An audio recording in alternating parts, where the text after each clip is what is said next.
Good morning, everybody. No, we're getting started a little bit late, but going to jump right into it.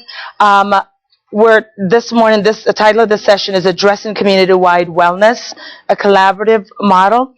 With me, my name is Veronica Clarke from TCA Health Center in Chicago, Illinois.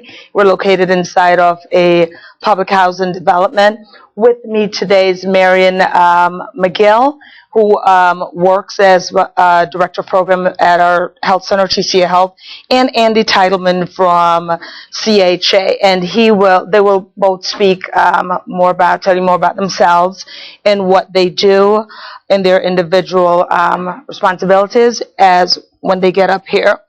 So, real quickly, TCA Health is a federally qualified health center, and our goal is to improve the health outcomes for medically underserved community through the provision of high quality, affordable, and accessible health care and support services. We're committed to serving the needs of men, women, and children in all life cycles. We're also dedicated to empowering individuals and families by providing education that enhances and improves quality of life.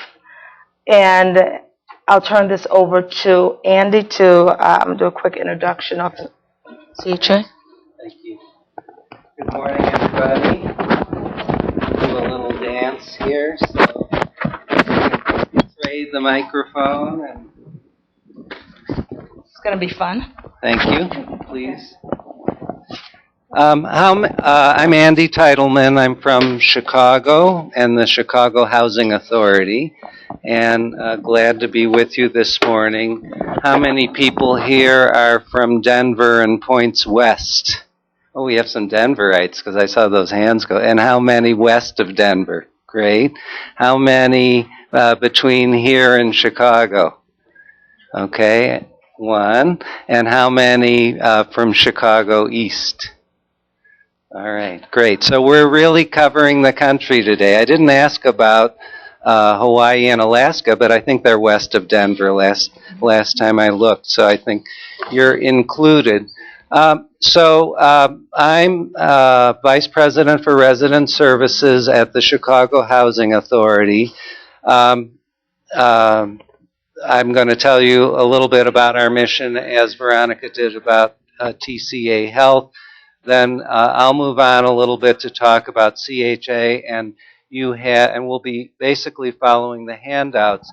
I think given that we're starting a little late, we'll say that if you have a burning question, please ask it, but if you think it can wait, we are reserving time at the end for Q&A. So up to you. Please don't hold on to something if you can't concentrate until the question gets answered.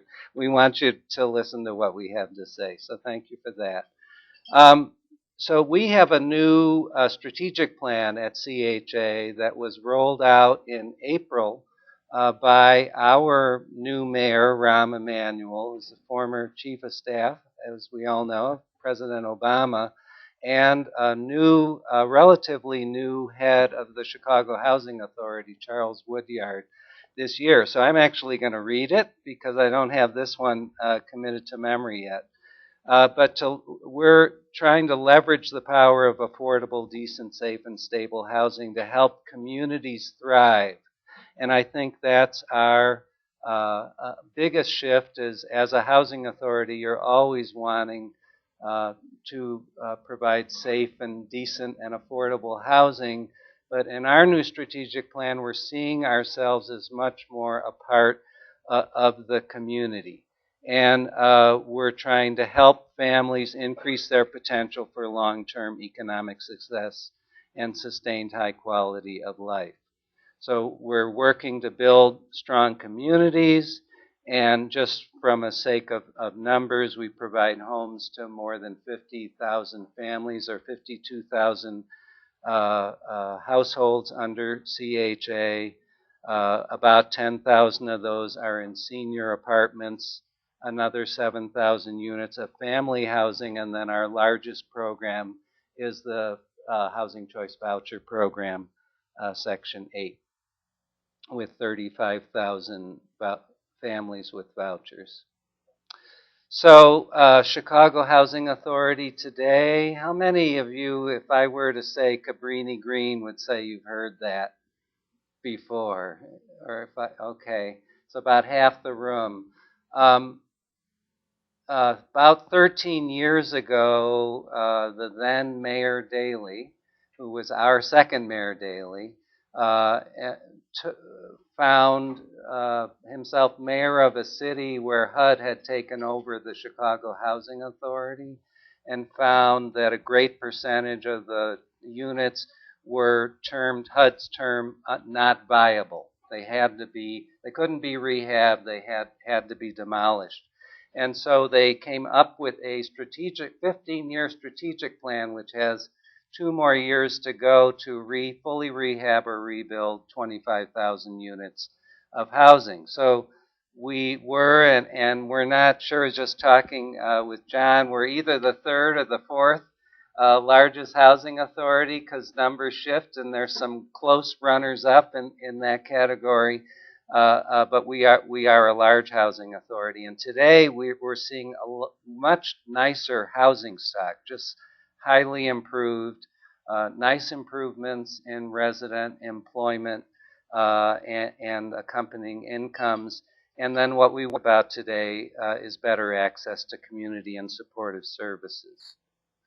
So I mentioned the new strategic plan, you heard the mission, and I think the 2 points of the strategic plan that fit with today's presentation from our point of view are about developing vibrant communities, and you heard both this morning, we heard HUD and another one of our presenters talking about if you have housing, you have health, that health is at the center of things. So we're seeing now in Chicago and the Housing Authority looking at the community, which has got to have healthy people in it, right, being important. And then we have in our strategies now expanding services to more residents targeted to their needs and at critical milestones in their lives, which is really a great way for us to think about that.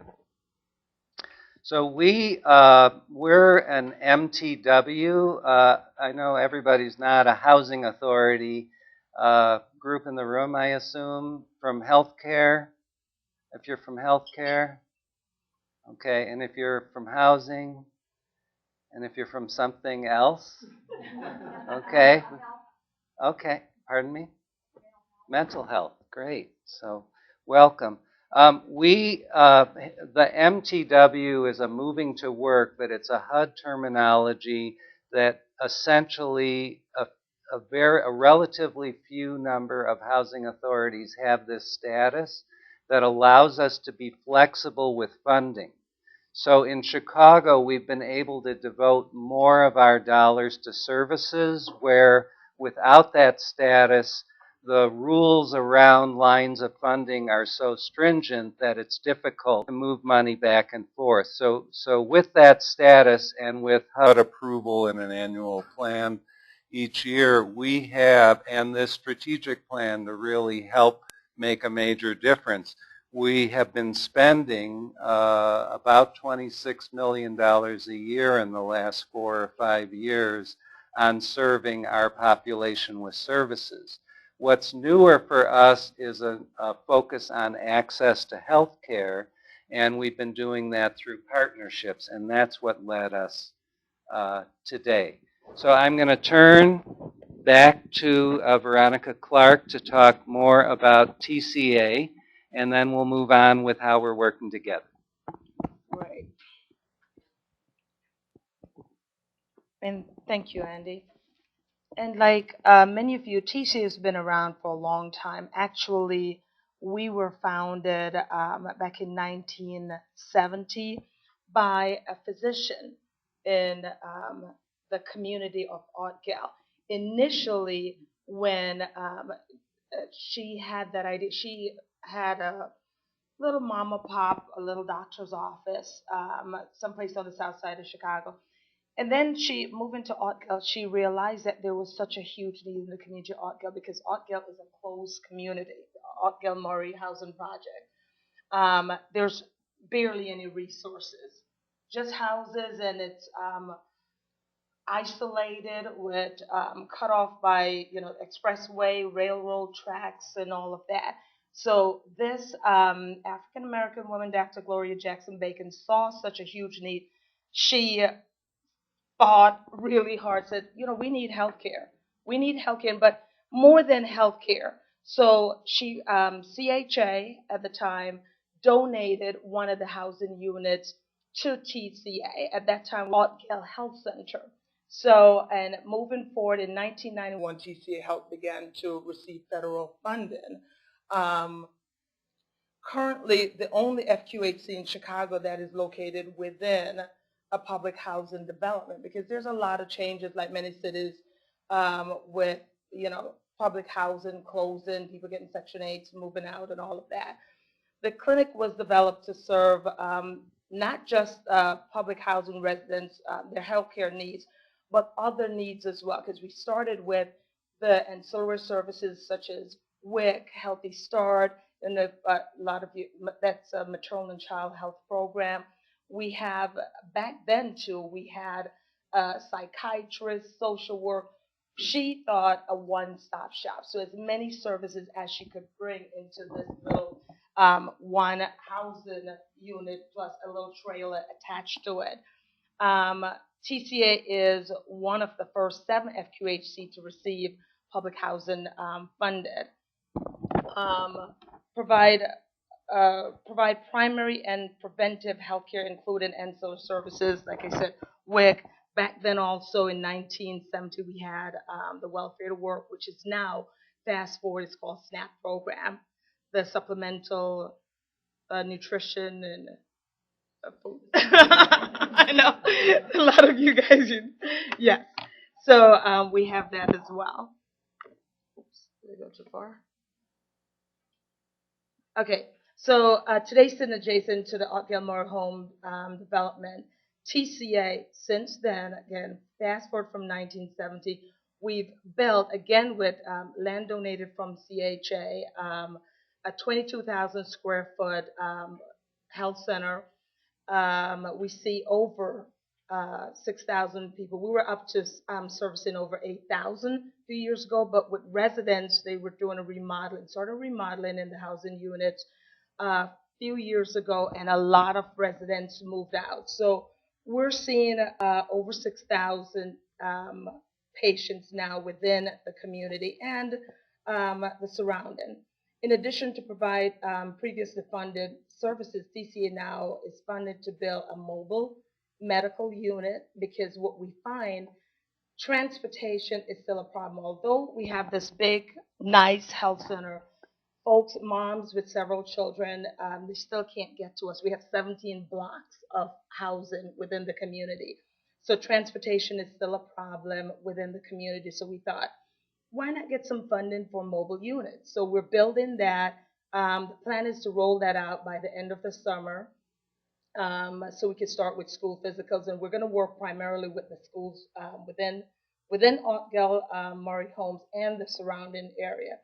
We're funded to establish a health and wellness collaborative, which later on we're going to talk about. We host a monthly food distribution pantry on site for 150 to 200. We service about 150 to 200 residents monthly. We provide a weight loss and fitness program for employees on site, and this is being expanded to the residents of the community now. We provide fitness and nutrition programs to high risk and obese residents. And so the current services that TCA have now, medical services include family medicine, pediatrics, obstetrics, gynecology, optometric services, dentistry, psychiatric, pharmacy. We have an in-house lab staffed by Quest Diagnostic, and services include the WIC program.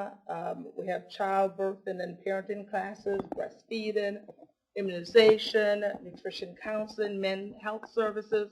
Gosh, to name it, like most of you guys, we've turned this into a one-stop shop. And then we've added wellness services such as youth sports fitness program, adult fitness, cooking matters classes, which we'll explain a little bit more about as part of our collaborative, community gardening projects we're doing now, food accessibility initiatives, community health education workshops, just an array of programs, all within this 22,000 square foot building. And now I'm going to turn this over to Mariann.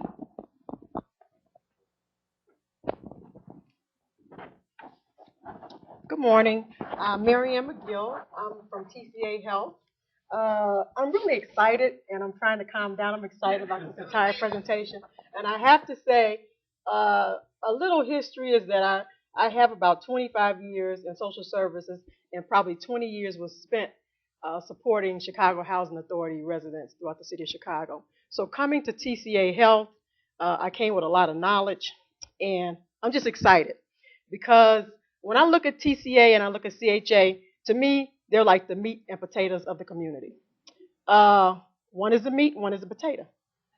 And they look good by themselves, but they look even better together. And so the collaborative, to me, represents the other stuff, blending everybody else together. And so it's a good thing. When I look at the collaborative, it opens doors to wider. It allows us to be able to, that's mine. Sorry. It allows us to engage residents in a manner that is conducive for them. It also allows us to think outside of a silo, CHA, TCA. We work wonderful together. And so through the collaborative, you will see that both organizations benefit. For Chicago Housing Authority, it allows them to address a serious issue around good health, being an essential ingredient for residents to be successful in school, work, and truancy. It also is a strong fit with HUD strategic plan. It utilizes housing as a platform to improve the quality of life. It also provides a platform for Housing Authority to connect and build relationships within the health industry in order to benefit residents. It establishes a forum for ongoing and updated information. It also provides input regarding policy, programs, and model. For the healthcare piece, it provides the well-being of the community in a greater focus with overall goals to improve access to care, improving health outcomes, and decreases health disparities. We're able to conduct more comprehensive assessments in the community through the collaborative. We generate more positive patient and community experiences of care and engagement in the health clinic. It provides opportunity for the clinic to educate the residents and community at large on making better health choices. It improves the clinic's visibility to the community. One thing we didn't put here is that it allows us to walk together, to work with the community together. The great thing is that Andy can pick up the phone, he can call Veronica on the phone, he can call me, I can call him. We're, a phone call away. What we think of emailing each other in the middle of the night is nothing. And so it creates a better relationship for us to work with the residents. Our community of Argyle Murray, as Ms. Clarke had talked a little bit about, is that it's actually like a little island, and you'll see that on a map. It sits by itself, but there are resources, and what we found is that a lot of the resources were not working together. They were there, but they were underutilized. The community is isolated. We have very limited commercial and shopping areas or public transportation. There's a sewage treatment plant and a large forest preserve open land. The residence portion is dominated by 1,200 public housing residents, families rather. The community is predominantly African American. The health disparities affect the community, includes high rates of infant mortality, childhood obesity, asthma, diabetes, and a lot of cardio issues. The community is regarded as a food desert as well. The community is not without resources, as we said before, but they were being underutilized, and everybody was acting on their own and doing a lot of different things, but we were being unsuccessful, including the clinic and including Chicago Housing Authority. As you can see, our little island. I said the yellow star is TCA Health, and this represents the Chicago Housing Authority residents, as well as the library. We have 6 schools in the community. 2 are. Okay. Okay. There's TCA. And then we have 6 community schools. We also have 2 charter schools as well. There's a forest preserve, and then we have the Chicago Library, and then we have the Chicago Police Beat. We're creating that through another collaborative as well. But it's just an island that sits off by itself. And I have to say, when I first came to Argyle, even though I live 7 minutes away from Argyle, it's an isolated place. And when I came, the first thing I said to Andy and Veronica was, it's a gym. The clinic is a gym. And it sits at the mouth of the community, but it's underutilized. And then the services that CHA is able to provide, they're underutilized. So how can we make this work? And so that's where you'll hear us talking about the collaborative. Okay. Yes. You sure can. So I just wanted to say one of the other things that here's the clinic, which is a full service clinic, and here's the stupid thing. So let me have this for the recording purposes. So sorry about that. Altgeld Gardens is here. When you get to here, this is other low-income housing. It's not HUD or certainly not Chicago Housing Authority, but the same level of income, the same demographic makeup, the same issues. Until we began working together more as a community around health and around some safety issues, which the health center is also a part of, somehow there was this illusion that this group was really different from this group. And so there's public housing, and then eyes were closed to here. So I just wanted to point out that as we have begun to work to collaborate around public housing, we've also been able to serve a broader community. And there are always limits, funding limits to resources, depending on what you are. If you're in public housing, you're going to get something a little different because there's funding for public housing. But there are many things in a community that are open to the whole community. And for example, the library and the Park District, which I don't think is on this map, but it's up here somewhere. These people should be accessing the library. But somehow, when they think that the public housing is off limits, or the public housing people think that this great park, Golden Gate Park, is off limits to them. So these things are beginning to change, and I bet if we made this presentation a year from now, we would have a different kind of map, and we're just really excited about it and wanted to have you have that context. Even though our focus is health, it's doing a lot more than just health. Pass me that, Andy. Thank you. That's okay. And so as Andy said, a year from now, this will all look so different. What led us together to partner is, once again, because we were potatoes and meat. And we knew that in order to be successful, we needed to work together. And so as we start looking at our different assessments and looking at some of our issues, they all seem the same, or the 3 key issues seem the same. There was public safety. There was a food desert. We both were servicing low-income families. Our challenges and opportunities, better addressed together than alone, was to look at the great resources. We recognized they were poorly being used. We knew that we had committed stakeholders, but there was a lack of communication and coordination. and that TCA and CHA, both our needs assessment, they were pretty compatible. We had some of the same issues. And so Andy's going to come back up.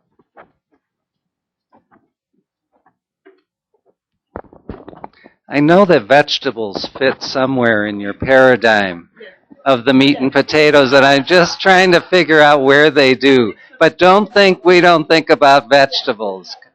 You know how? Pardon me? There you go. So, okay, so, but because we do have fruits and vegetables in our plan. I'm not going to try to use the pointer again, because that keeps blanking out the screen. But I just wanted to point this out. We had a session yesterday. We were talking a little bit about, I was referencing this research. And the Urban Institute in Washington does a lot of great research on health. And there is a principal researcher named Sue Popkin who has focused a career on public housing, not Chicago, just public housing. One of the many, many studies, or actually two are up here, that she's done included Chicago. So she's done one thing called a panel study, and that's, I'm not a researcher, so I'm going to say things and you're all going to be saying, why am I telling you this? But a panel study is where you meet with a group of people and some point in time later you meet with the same group of people, and some other point in time later you try to meet with the same group of people and you see how they are doing over time. So she's done that in 5 cities. And one of the cities is Chicago, and it was one of our housing developments. And then she did a second study in 1 year, 2009, of the same housing development. So we included both the findings there. And it has since been updated. There's some data, now a report out from a 2011 survey. So if you're interested, it's relatively easy to find at the Urban Institute website in Washington, and then look for Sue Popkin research and so forth. The thing that struck us is the green line is the U.S. total, sort of the U.S. averages of the incidence of asthma and arthritis and diabetes and hypertension, and it's bad enough, but when you looked at these 2 other studies, which are the light blue is the 1 year one at the same formerly called Madden Wells development, and then the blue is that panel study over time, that 2 to 3 times the incidence of the health indicators are in public housing. And this panel study is not just Chicago. This is across the country in the research. So this really grabbed the attention of us as a housing authority, right? And our business is traditionally not health. Traditionally, it's been bricks and mortar, and we have been really proud that we have been able to do more in general about services and about boosting employment and boosting education. But here is the health thing, sort of before the HUD strategic plan, I think, this one in 2009. So just to point out 2 things. One is this is why it grabbed our attention, that we should be working more closely with our health partners at Altgeld Murray Homes, but also just in general, that research, when you're trying to convince your own organization of why you should be doing something a little differently than you normally do, there is some research out there that can be helpful. So let me turn the presentation back to Veronica. Okay, so now we get to talk about our Health and Wellness Collaborative. So throughout this session, since we got here on Tuesday, we've been hearing a lot about collaborative. So it seemed as if now we finally, all of us, decide that there's what we do being so important and so many different things but so similar, we have the same goal, is there's no way we could be successful without collaboration.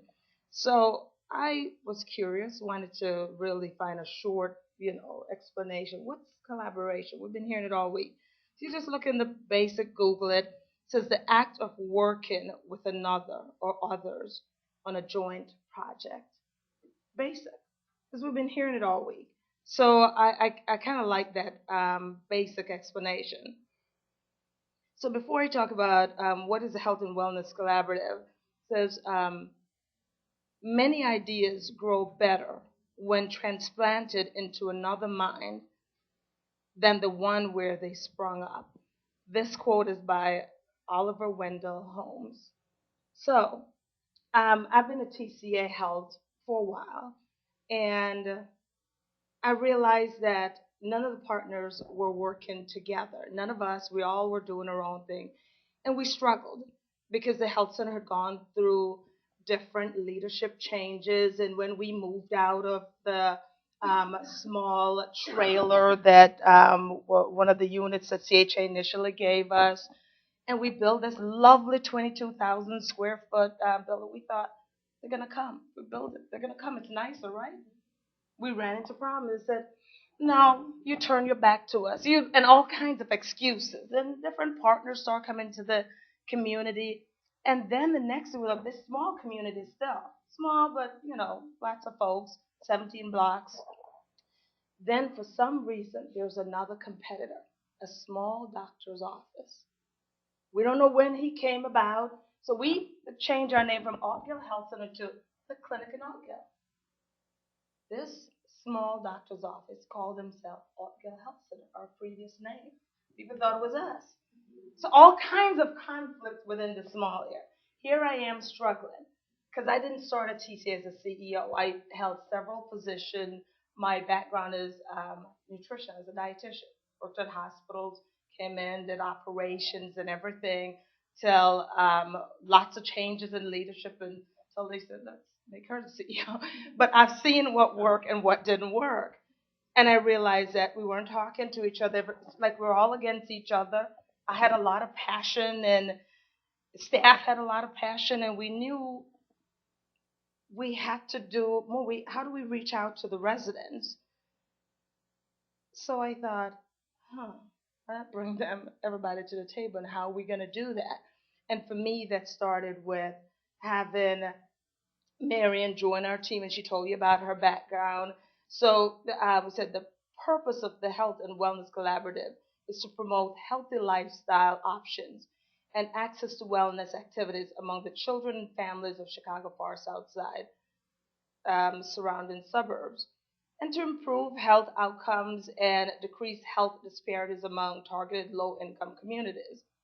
Also, create a cooperative environment that include partnership and share resources with citywide and neighboring organizations. Now, this really couldn't happen because despite our dreams and whatever, it's not going to happen. Everybody's little doctor's office, all the different partners, lots of organizations in the community. So again, I said, how do we get them together? If you want to achieve something, you got to bring the right people to the table. I'm smiling to myself because I'm full of quotes today.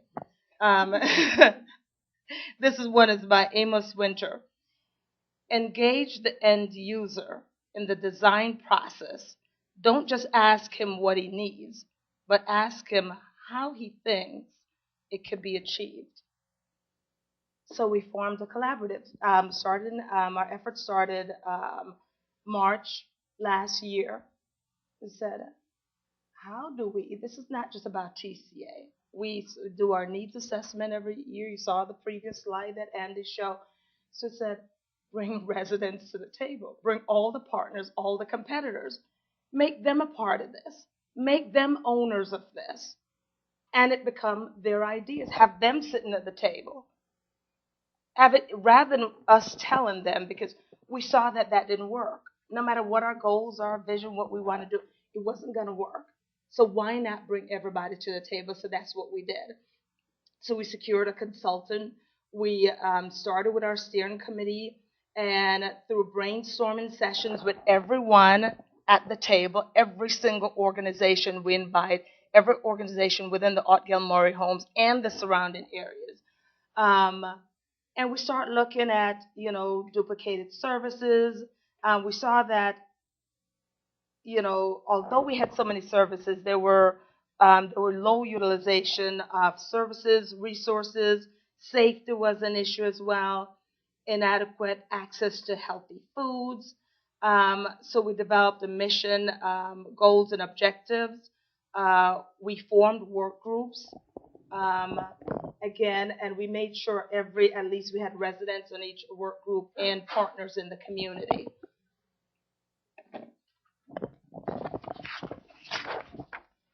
And before we get to the engagement, because Mariann is going to step up and tell us a little bit more, but I think for all of us, and we struggled for years because I've been coming to the public housing conference, and we see, how do we collaborate? How do we work together? How do we each get our goals met?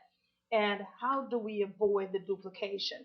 So out of that now, there's lots more going on. We formed the community portal with all these organizations within the community. So there's going to be a website dedicated to all these community organizations, speaking about each of our services, what we all do, and all the highlights, all the activities that we're each doing monthly at our organization. And we have much more, but before I get further, Mariann.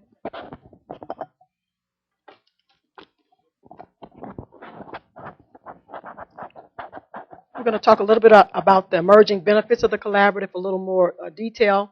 I want to just ask Ms. Clarke if she will add to the Google definition of collaborative the word stew, because I think that's how I see the collaborative is a big stew. That's when we add in the vegetables.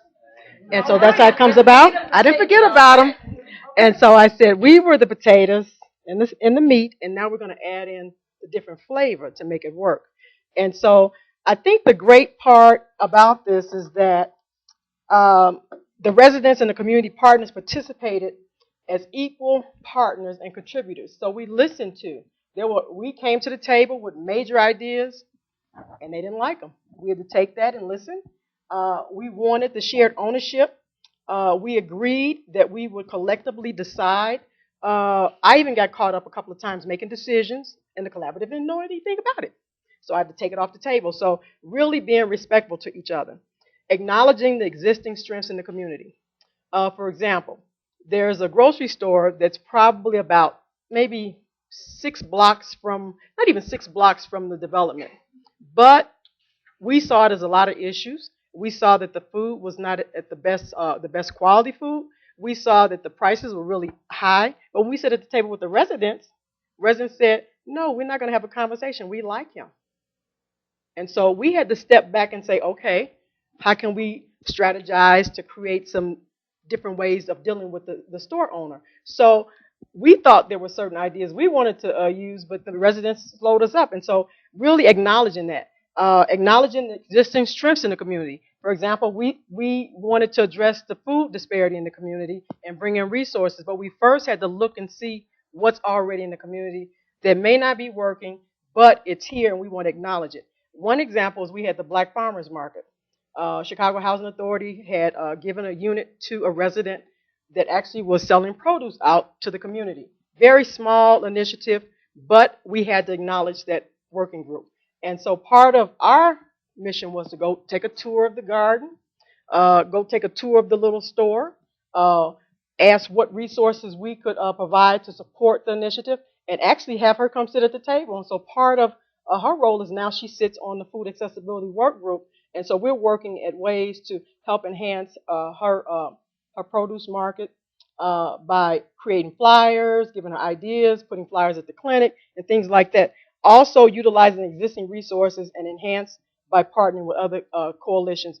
You will hear later in the presentation, we brought in organizations like Greater Food Depository, Fresh Moves, a lot of organizations in the community who could bring resources in to the community. They just had to be coordinated.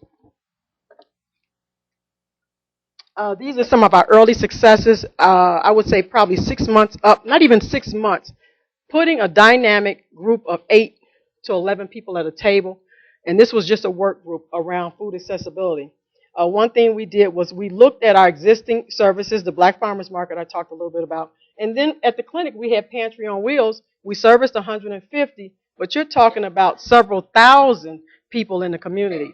And so we were touching on some of the residents and maybe some of the folks from the surrounding community. So we wanted to look at what we already had and then to enhance it. And so we decided to introduce new programs and initiatives. There's Fresh Moves. You'll see this bus. Fell in love with it. It's an initiative that was started up by our mayor, and they gave this organization, they allowed them to buy this bus for $1, and it's a moving produce mobile. And so we bought them in, had excellent results. When they came to the clinic, I want to say 60 people, including doctors and patients, came out to visit, but we actually integrated it into the community. And so we stopped at the schools, and I think one day we did 414 people.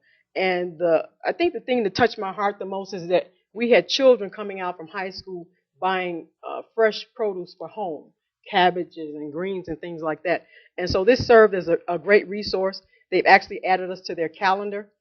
They come out once a month to the community. As a matter of fact, last month they came out 3 times last month. We have Top Box, another initiative that you can purchase healthy foods and produce through a project. We also have the mobile produce unit through the Greater Food Depository. They bring a unit into the community, and it's actually ran by the LAC president and the community, so they disperse the food. And then we have Nourish for Knowledge, another initiative. How that came about is that they did a study. They talked to Veronica and asked her, how many kids are coming into the clinic on a daily basis in your pediatric unit, the WIC, and Healthy Start, and they're hungry? And I would say probably 100% of the kids that come in. And so part of that is that now we're able to give kids backpacks of healthy foods. When they come in, the parents have to sign for it, and they can get a bag of nutritional snacks for the day. Other early successes is that we increased physical activities. We integrated renewed promotion of existing programs. The clinic partnered with Chicago Housing Authority. They have a program called Heartbeat. With Every Heartbeat is Life. It offers a nutrition services. And so part of the clinic's role is we have a dietitian that is on site, and she provides one-on-one sessions to the high-risk participants that participate in the program. We also introduced new programs and initiatives. The Community Walk, we kicked off a Walk for Health kickoff initiative. I want to say it was like in June of 2012. It was awesome. You'll see here on this picture, we're doing the 10,000 step challenge with residents and some of the staff in the community. We host the healthiest winter for the clinic employees. I was one of the winners. And so it was a 12-week program. And one thing I like about TCA is that before we put a model out, we like to work it.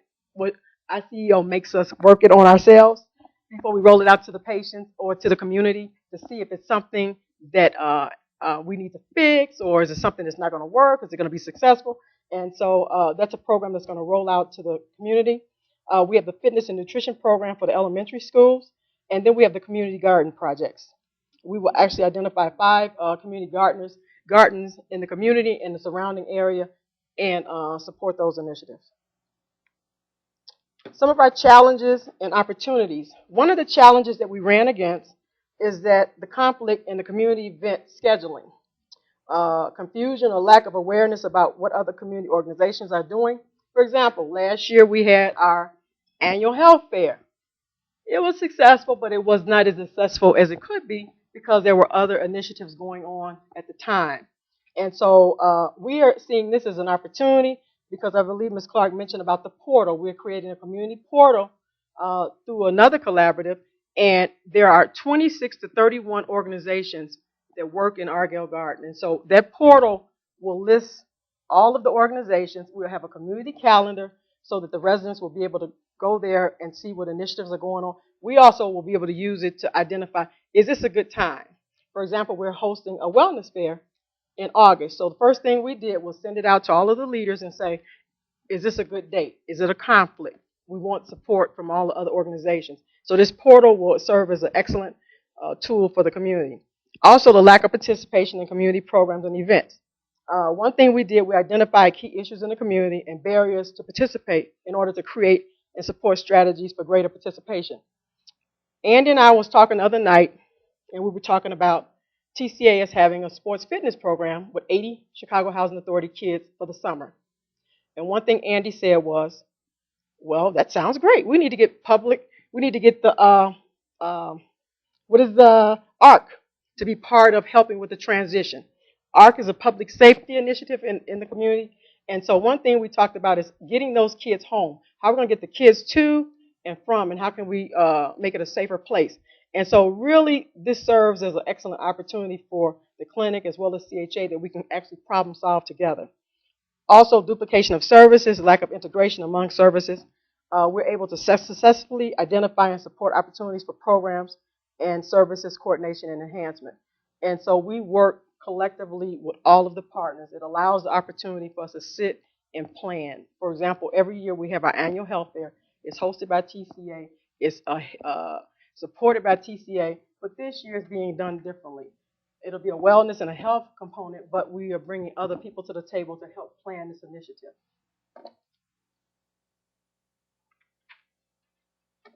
More ways to strengthen a collaborative approach. One was, and I believe Veronica talked about, we brought people to the table that we compete with. And that was uncomfortable, but it works. We formed partnerships with those that we like and those that were unlikely groups who may have an interest, in the results. We also had small businesses sit at the table. We had every community leader. Before we make decisions, the LAC president sits at the table. We share all our thoughts, ideas, and so she plays an intricate part in that as well. We also work with the universities and other non-profit organizations. We form partnerships between task force and other groups, consortiums, resident council, grassroots organizations. You will see TCA represented at every initiative in the community. We're at the LAC president's annual meeting. We're at the property managers town hall meeting. So we're there, we have a voice, we're talking, we're communicating.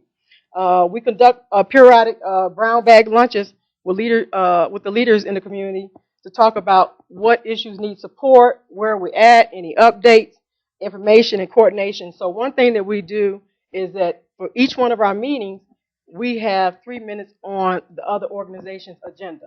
For example, I was just at the Early Learning Initiative with Clarke and myself, and we talked about what was going on with the Health and Wellness Collaborative, as well as they do the same with us. And when you see this, this represents us. And we know that being able to do this, to bring all these partners together, works. The stew. That's the stew. That's the stew. Actually, a few more ingredients. A few more.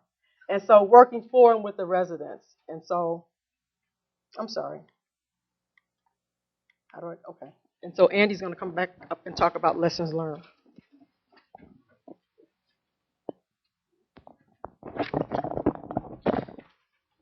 I just want to back up to the stew. Because what's interesting now, you start to articulate and acknowledge everybody in the community, and then others want to be involved. So there are now another circle, or maybe they're more dotted line circles, but they aren't just popping up on their own the way we have seen I've been involved with CHA for 10 years. So for a decade, I think what Veronica was talking about is a lot longer than that.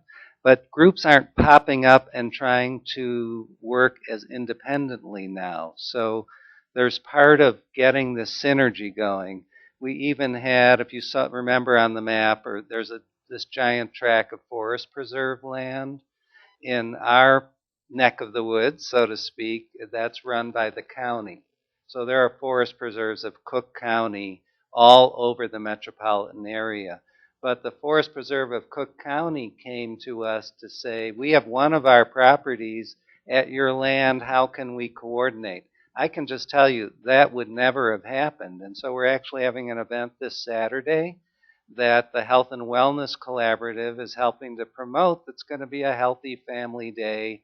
Come out, come out to it. So I think just trying to conceptualize what you're doing as a collaborative is an intervention in itself, because people begin to do things. Or maybe it's more of the quote, these are going so fast, it's more of the quote that you gave us this morning, as if you transplant, I love that, an idea into someone else's mind, things begin to happen. So I see a lot of heads nodding there. So let me just, in a little bit of summary, say what our lessons learned are. Perhaps part of we'll have plenty of time, so part of our Q&A can be what other people are learning from your experiences. But one thing that Mariann was talking about, residents know what's best. So not to decide what to do for public housing residents, but engage the residents with the service providing professional community, not only the residents, but get everybody together, and then you'll begin to find what flies.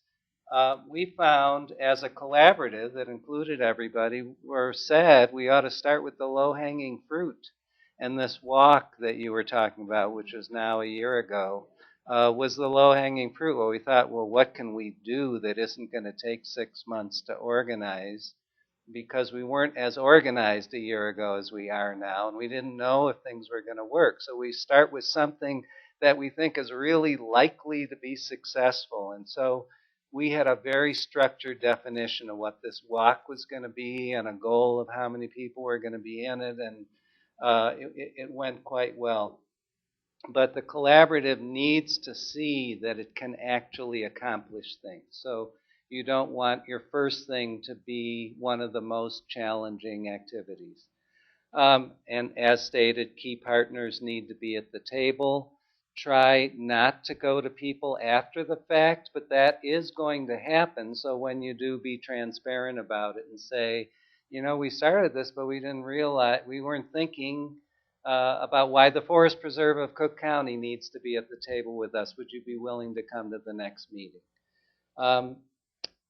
The other part we found is really interesting is that engaging in dialogue is really important, and you need to set some rules of engagement, right? That some people may be used to saying, that'll never work, or we tried that before, that doesn't work. And you need to be able to give time for these transplanted ideas to take hold. And some ideas are really bad ideas, right? But the lesson we're learning is saying, don't decide that as soon as you hear the idea, but try to give time for more dialogues. And then we have closed the door on a few lousy ideas, and we don't have to look back on that.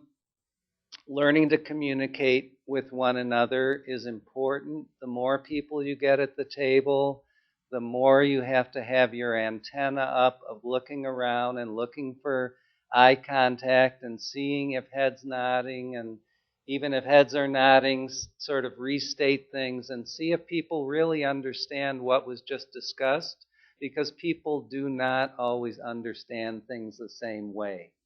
And if your goal is that before you do something, everybody does understand everything the same way, then that part is going to take some time. That I think about when we were doing the work group for the food accessibility, we had the LAC president who was really not in support of us bringing in a lot of resources. She wanted to keep with the new, with the old, enhance, and really wasn't certain. And when we sat down and had a one-on-one and talked about, you know, me as an individual, I have choices. I can choose to go to Jewel's in Chicago or Walmart or wherever I want to go. And residents should have the same equal opportunity. If we have 6 different organizations that are in here dispersing food, residents should have the same choice. And she didn't look at it like that, but I didn't wait until she was fussing at a meeting. I waited until it was just myself and her, and I talked about having choices. And I told her, as the leader, I respected her decision, and if she did not want it, we would not force it. And we stood by that. And now she's heading up the produce mobile. And so I think being able to look at things differently, we know when to close the door on some things. We know that we think it's just a good idea. We're going to try to help her understand it. And so I think that's part of learning to communicate with one another. And she will do the same with us. So Thanks, Mariann. And just two more points because more wouldn't fit on this slide. And Veronica, feel free to jump in too. I think Mariann was just mentioning, now at all these groups, it seems to be, and this we're talking about hours, but just always allow time for people to get their own agenda out without taking over the agenda of the meeting. So a good way to do that is to put on your agenda updates from members. And we found that that works like unbelievably well. You don't know till you try it, but we were pleasantly surprised. You just put it on the agenda, and then you don't, every time you try to get to your agenda, someone's bringing up something else that you say, well, just hold on to that because it's going to, so and that gets everybody feeling that you want it to be win-win. So part of the win is what the group is accomplishing, but part of the win is somebody's coming representing their organization or their issue, and they should be able to have a forum for telling others about their issue, their idea, their resource. And lastly, building trust is what all of this is about, that to be consistent. So if you say you're going to do something, to do it. It builds trust, but you have to be keeping in your mind to build trust. So we thought, anything to add there? No, I was just thinking. Yes. We struggled for years to get what we thought our agenda out, but we were never successful. Not until we brought everyone to the table and make them owners of the ideas. So it's not all, and even the collaborative as we started, it's not a TCA. We make sure no matter for whatever we do, we never say TCA Health Collaborative. We say it's just a far south side collaborative. That means it's ownership by every partner, every member of the community that comes in. It's theirs. So we thought it would be a good idea to just generate a little dialogue, and we do, if we have till noon, we have time for both this small group activity and then also just general discussion, Q&A. So what we're going to pass out and what I suggest is that maybe if the back row can come up to this table, we have this table work together. If you guys turn your chairs around and work with this table and then vice versa here, we have this activity just to say you're proposing an event, and if as a group you don't want to have it be a violence prevention forum, perfectly fine. You want it to be a vegetable forum, that's okay.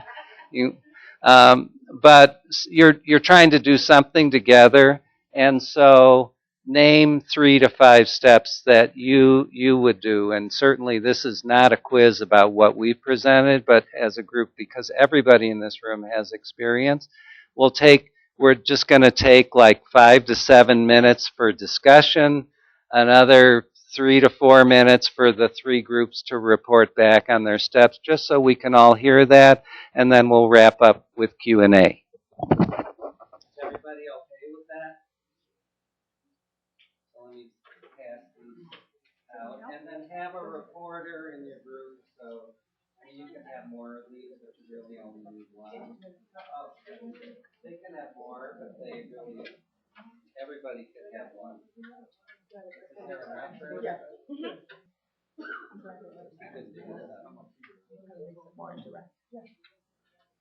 Are they coming up here or going back there? I think if you're a group, you got to decide that amongst yourselves.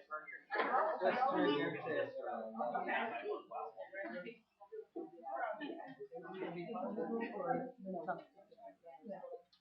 So be sure you have a single strike, or is someone willing to report that on the group's ideas?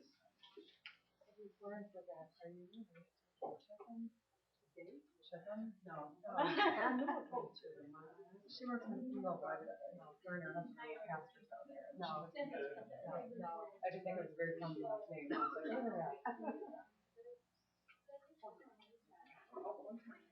Good. So we don't have a chart. Just give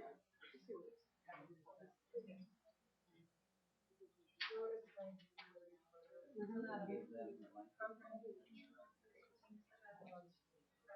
the Oh, are they already have it? Oh, yeah, that's what that was. So who wants to do that? We gotta record. Like, We gotta record. because I want it. The number one problem in Chicago right now. All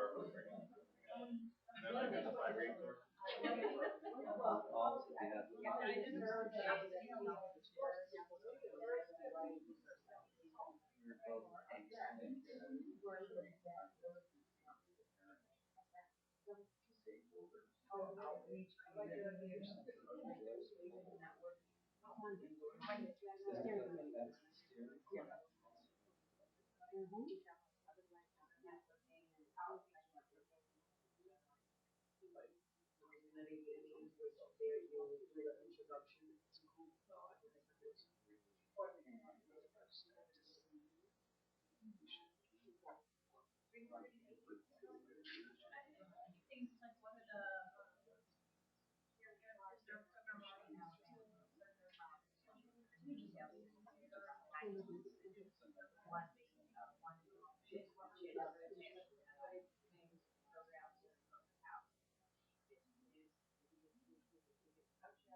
So they will understand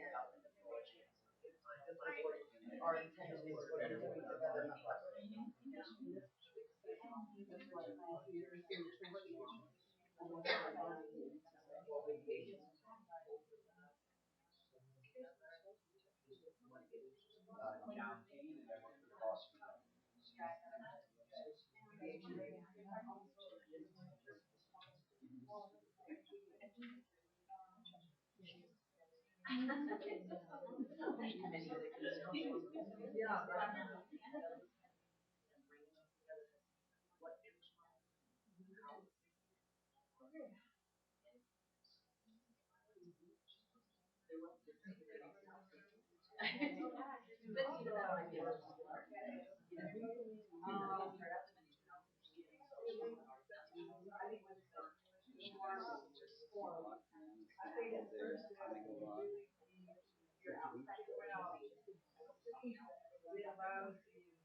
One more minute.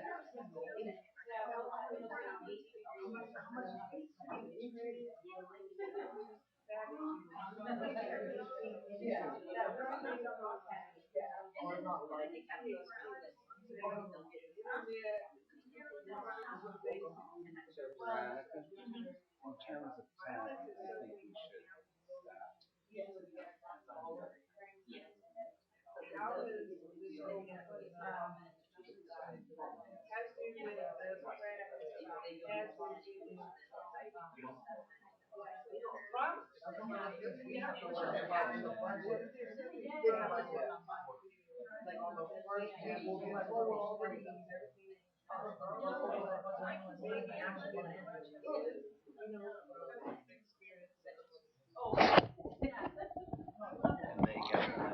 Mhm. Okay, are we done? So what we're going to do is we're going to ask each group to say what their scenario is and then say what your 3 to 5 steps are. And each group should have a presenter, speaker, a lead. So who wants to start first? Which group wants to start first? So if your scenario is different from this one up here, you could just tell us what your scenario is and then your 3 to 5 points. Here we go.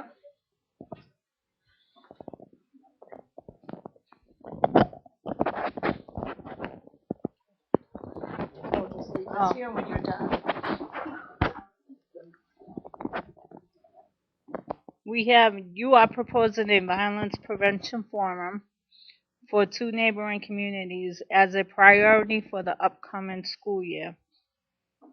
Number 1, we did understanding resources. Number 2, to have the resident engage with each other with the 2 different communities, networking and outreach, and have police and school district, mental health, and I don't know the last one. All the games. No, mediation. Mediation would be with the 2 groups combined. If it's 2 different communities, why not have them meet in one meeting? Just for recording purposes. We also put in for mediation, meaning have the 2 neighborhoods, communities combined in a meeting, unite, introduce the proposal, and basically mediate and find out what is the situation, or if there is a situation between the 2 communities, to engage the violence prevention forum. Okay, great. Another one? And to have goals. Okay. Great. So, thank you. Good job. The next one.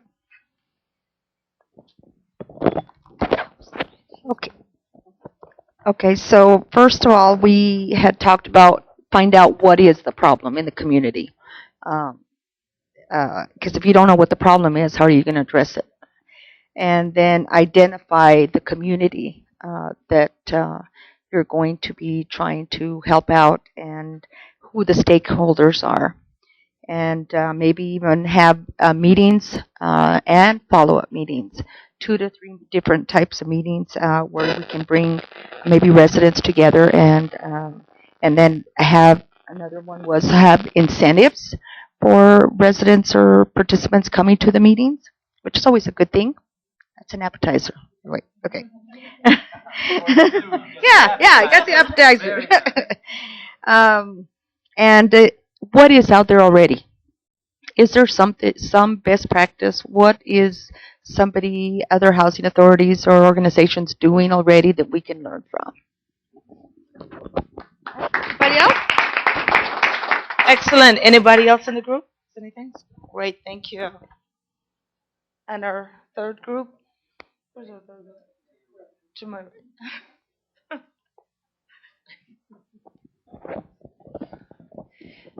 We felt like it didn't really matter if it was a violence prevention forum or if it was any other kind of thing that we were going to work with the public housing and the neighboring communities on. So we started out by contacting and soliciting input from stakeholders, then developing a committee of residents and stakeholders to actually be the workforce to help do this kind of work, because we felt like the next step was conducting a needs analysis with residents and stakeholders. At that point, we went into a planning phase where we evaluated the needs assessment. We identified goals and barriers and resources and gaps that might be out there. Then we developed, based on those things, we developed an action plan. We talked about things like securing funding, developing metrics so that we could identify whether our goals were being met. And we included a few things. We liked the idea of the low-hanging fruit. Just including some of those easy things that we could win initially. And then we went to the last phase, which was engaging the whole stakeholders and residents in creating buy-in and developing the whole plan. Thank you. So now we'll move into our question and answer session. So practicing what we preach, we just wanted to acknowledge all the groups that are involved. Lots mentioned here. And then to see if there are questions or discussions. And here is our contact information. So are there questions or ideas or comments? Yes. So how do you do home visits, or do your providers, or how do you work your outreach workers, or do you have outreach workers? We do a combination of things. As Ms. Clarke had said, you see it's like an island. And so at the clinic we have 2 outreach workers. And so what we have strategically looked at is, even though this is a very large community, I want to say it's about 3 miles wide, and that's not including the surrounding communities. So that's a big territory to cover. So what we've identified was 17 access points in the community: the library, the school, the laundromats. It's 4 laundromats. It's a series of them. It's 17 places. And so that's what we do some of our outreach. The other ones we do door to door.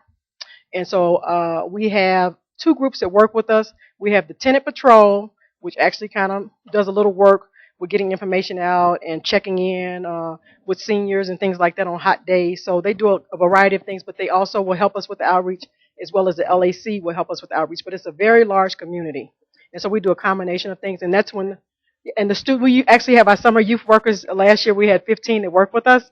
And so they were really instrumental, and we will have them again this summer. So they will take a big portion of the outreach, as well as we talked about the portal that's being developed. When we developed that, the portal, the organizations will be trained on how to use it, as well as the residents. So it's going to be a big push to train residents. We know a lot of them don't have computers, but they have cell phones. And so we want to be able to support them in getting training. So. Okay.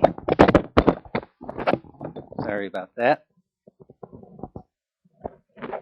Hi, first of all, let me just say I've truly enjoyed your presentation. I had a specific question about your fitness and weight loss programs that you have.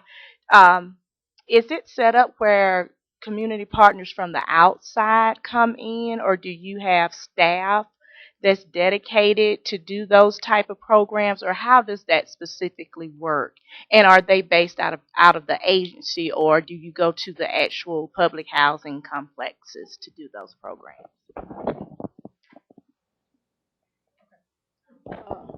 Through the Community Trust, we have a grant that has supported the Health and Wellness Collaborative. And under that grant, we have, excuse me, we have a couple of key staff that have joined our team, which is a fitness coordinator as well as a dietitian. We already had a dietitian, but she's been isolated to support the community at large. And so when you say, do we go out, we do a combination. We do some fitness inside for patients, and we allow residents to come in. And then we have partnered with the schools in the community. For example, we're really excited. I get too excited about the fitness program going into the schools. And so there's a charter school, and I got to tell you, even principals were very territorial, and it took a lot of coaxing and talking and massaging to get them to let us come in and to put in a fitness and nutrition program. And so I got to tell you, we went over to visit last week, and she said, can it come back? Can we have it for the fall? So, I mean, she's really excited about it. And so we went for a small goal of having 25 kids, high-risk kids, come into the classroom after school. And so we had 35. We also asked if we wanted to have parents and staff to participate. We wanted the kids to see their parents engaging. So every Thursday we have fun day, fun fitness day. So parents are there, staff are there. And I should have brought some video. It's really wonderful. And so I got to tell you, it has opened doors for other schools to partner with us. And that's how we're having the summer program. We actually, the public school will have summer school, and they've given us one wing of the school to have a fitness program, sports program for the summer. And so we are looking to host 80 kids for the summer. So.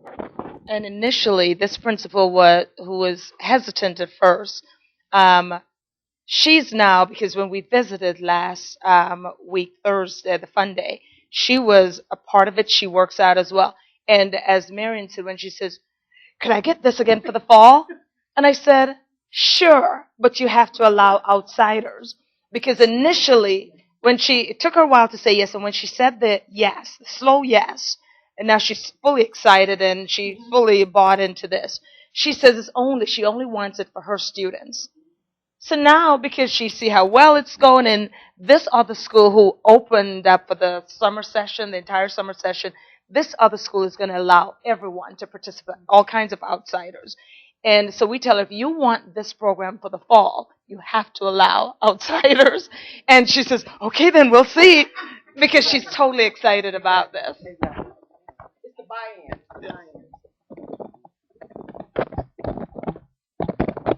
I was wondering if you could say something about the engagement of housing authority residents, and if it happens sort of on a formal basis in terms of being a member of the coalition, or if it's more informal, and in terms of like having regular participation, or is it consistent, the people who are coming from the housing authority residents, or is it different people each time? And then I had a small question, just does that van that you showed the picture of, is that on your property or is it on housing authority property? Big Bus is organization professionals, and they bring their bus to the community. They bring the bus to the community to visit us, and it's full of. That's Chicago Housing Authority property.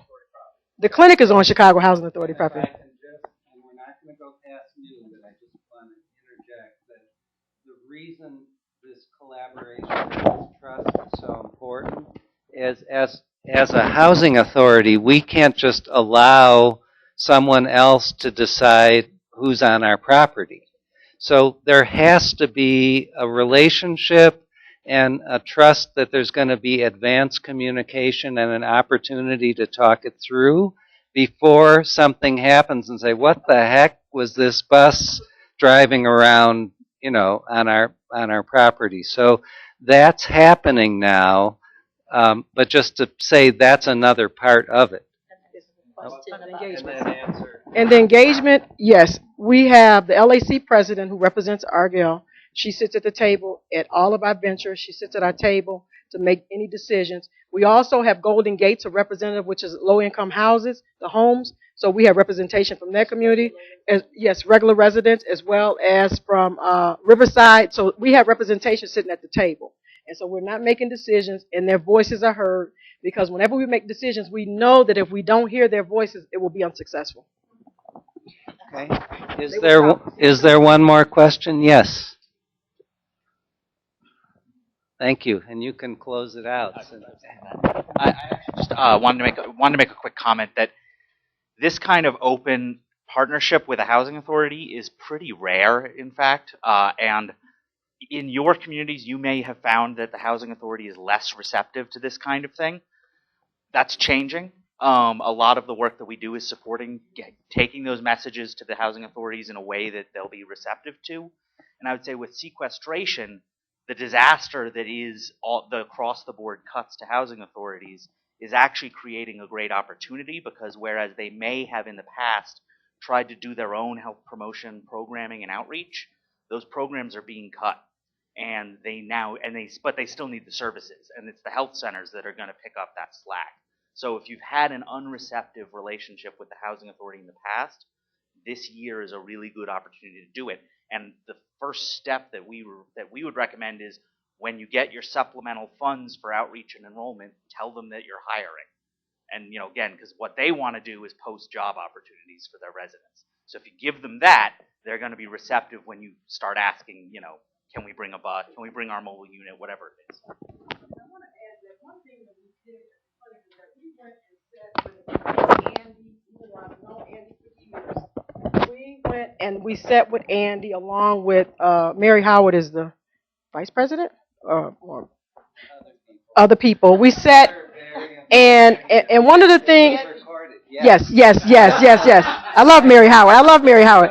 And so I had worked with Mary Howard a long time, and so one of the things we did was we sat with her, and one question she asked us, she said, Mariann, why do you think this relationship is important? But I already knew the scope. I already knew, Ms. Clarke knew. We knew that their deliverables were the same, and we knew there was a health component that we needed to address. So I think being able to go sit at the table with them, having that conversation, and saying to her, we need to be in the loop. We need to be involved. We need to be a part of this, and really doing it. And I think, we're open doors with Andy, Chicago Housing Authority. We do everything together. Some things aren't even related to health and wellness, but we talk, we have conversations about a lot of different things. And so I think it's important, if you're not working with the housing authority, it is, essential. It is, use it. Okay. Do we have time for two more comments? Because there are two hands up.